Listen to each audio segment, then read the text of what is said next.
Hey yo, what is up mga idol? So ngayon, ayun nga, may dumating sa ating parcel dito. Ayan, kakadating-dating lang mga idol. Siyempre, samahan nyo ako, buksan natin to. At ayun nga mga idol, nabuksan na natin. Bali, ito na nga pala siya. Yung laman niya mga idol. Siyempre, unahin natin to. Handle grip siya ng JRP mga idol. Yung nakalagay dyan, Genuine JRP. Then ito yung box niya, medyo lukot lang. Then buksan natin mga idol. Tingnan natin yung quality. So ito siya mga idol, silver lang yung pinili natin. Sobrang solid, lambot sa kamay. Tapos ano pang kasama mga idol? Ito, may kasama rin siyang iwas wala ng susi niyo mga idol. Kabit nyo yan. Then ano pang kasama? Yung malaki dyan sa throttle. Yun, may kasama pang sticker mga idol. Hindi mawawala yan, sticker ng JRP. Yan siya, yung design ng sticker nila. Dito naman tayo sa seat cover. Siyempre bubungit agad yung sticker ng JRP. Ayan, yung sticker niya magkaiba siya. Ayan yung quality ng cover. Makita natin, buksan natin yan. Ayan siya mga idol, hindi siya embroid. Kumbaga parang nakadikit siya, nakatahi yung gilid niya. Goma siya, kaya iwas basa sa mga nakaupo sa angkas nyo. Kaya solid na solid to. Ayan naman ang quality ng pagkatela niya. Siyempre, meron din diyang JRP na tag.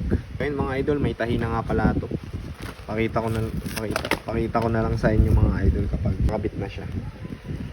Ayun mga idol, balik kakabit na natin tong handle grip muna. Yung cover sa kanan kasi tatry nating tabasan ng upuan. Kasama natin ng isang tropa. Bali dito natin kakabit yan mga idol. Yan, handle grip muna. Syempre tanggalin muna natin ng luma. So, let's go. Mga idol, technique dyan, gamitan nyo na ng cutter yan para mas matulin yung tanggalin. Kasi kung matagal na talaga, hirapan nyo kung bubunutin nyo lang. Lalo na kung papalitan nyo naman na talaga. Ayan mga idol, nabuka na kaya hihilahin na lang yan. Maluwag na yan eh. Madali nang hilahin yan. Siyempre, kalawang na yan. Finisin natin. Then nung kabila naman. Mga idol, natanggal na natin yan, kabilaan. Nalinis na rin natin, syempre kakabit na natin yung handle grip na bago. Pag ikakabit naman natin mga idol, ayan, lagyan natin ng langis. Syempre para mas saglit nyo lang ikabit. Hindi kayo mahirapan na magtutulak. Para smooth lang. Yung handle grip mga idol, lagyan natin yan.